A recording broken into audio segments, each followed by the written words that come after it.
تعلم عن اللحام البارد في الفضاء؟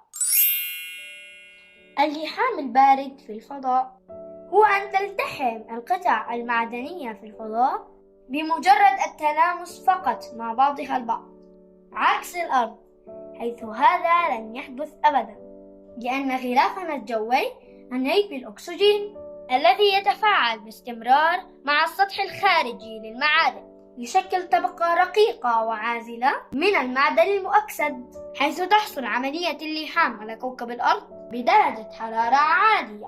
ولكن لماذا لا تلتحم الأقمار الصناعية في الفضاء؟ بما أنها مصنعة على الأرض تبقى مغطاة بطبقة الأكسدة والتي تمنعها من اللحام البارد، فلا تتدمر الأقمار الصناعية.